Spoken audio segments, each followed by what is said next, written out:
تاریخ کا بدترین یعنی کہ کہنا چاہیے ظلم کی اور سفاکیت کی بربریت کی وہ مثال قائم کی گئی کہ اس کو بیان کرتے ہوئے بھی بدن کانپتا ہے اور رونگٹے کھڑے ہوتے ہیں۔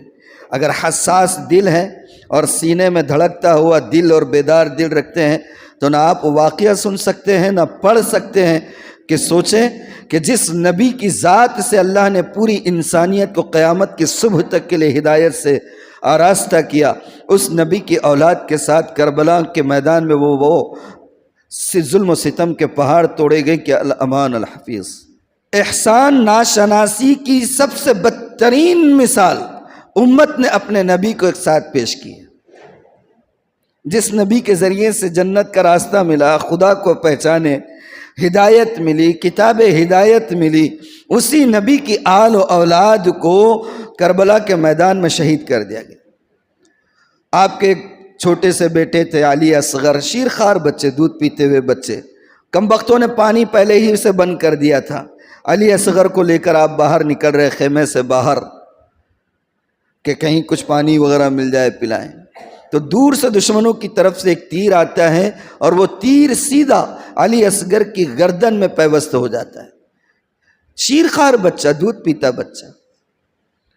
اور آپ اسی بچے کو جو ہے اٹھا کر زمین پر لٹا دیتے ہیں، اس کی نعش کو زمین پر رکھتے ہیں اور آسمان کی طرف منہ کرتے اور آسمان کی طرف منہ کر کے کہتے ہیں کہ اللہ میں اس پر بھی خوش ہوں، میں اس پر بھی خوش ہوں،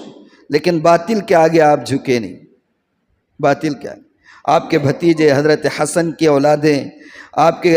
دیگر رشتہ دار، آپ کے جانثار، سب ایک ایک کر کے آپ کے سامنے شہید ہوئے۔ اور میں نے آپ کے سامنے ابھی ایک جملہ کہا کہ اگر حضرت حسین مان لیتے تو بہت ممکن تھا کہ یزید ان کو خلافت میں شامل کر لیتا اپنے ساتھ، بہت ممکن تھا کہ کہیں کی گورنری دے دیتا، کہیں کا والی بنا دیتا، یا نہیں تو کم از کم ایک بہت بڑی رقم سالانہ طے کر دی جاتی کہ اتنا وظیفہ آپ کا طے کر دیا جائے گا، جو گورنروں اور والیوں کے وظیفوں سے بھی زیادہ ہو سکتا تھا۔ امکان تھا۔ اگر اپنے ذاتی مفاد کے لیے،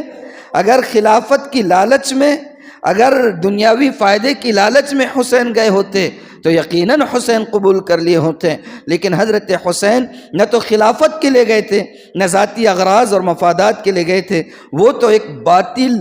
جو ریت بنائی جا رہی تھی اس کے خاتمے کے لیے آپ نے اس کے سامنے ڈٹ گئے۔